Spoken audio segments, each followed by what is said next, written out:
Hello, and thanks for joining us on this HOA Leader video chat with two of our experts. My name is Gabriella Falisco. Today, I'm joined by Robert Ducharme of New Hampshire and Kelly Richardson of California.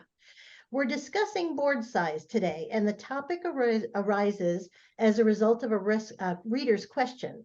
And our reader wants to know if they can appoint new board members to their 5-member board, or whether they must have an election to expand the size of the board. Their bylaws say they can have 3 to 9 members. So in this video, we'll answer our reader's question. Do they need to do appointments or do they need to hold an election?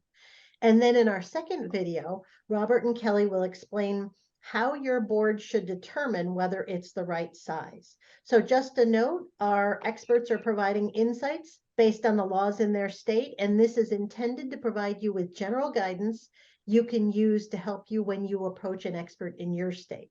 So let's jump in. Kelly, in California, if a board wants to expand its size and its bylaws say it's possible, can they just appoint people, or do they need to hold an election? Well, that may depend very much on the governing documents. California is very heavily regulated in the HOA area of real estate law. So any board action is going to happen in front of the owners in an open meeting.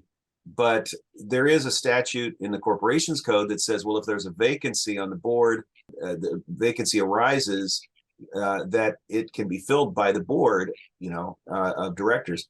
But the problem is, what if the board's creating their own vacancy by expanding the board?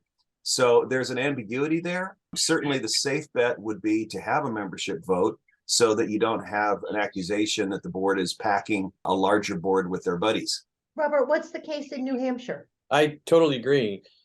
Owners need to keep in mind that in New Hampshire, and every state court opinion I've ever read says the same thing, that your declaration of bylaws are a contract between the association and the owners. And so you have to look to there first. To follow up on Kelly's point, I don't think a board should ever expand anything on their own, because it can create the situation, like you said, of packing, or you could have a situation where they have put somebody on that the owners have repeatedly, year after year, voted to never have on the board.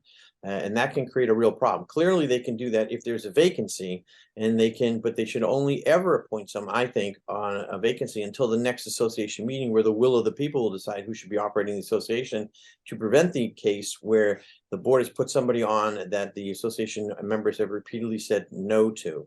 So I think that's the biggest issue there. Great. Robert, Kelly, thanks for your quick takes on this topic, and listeners, thanks for joining us. We hope you'll join us again next month.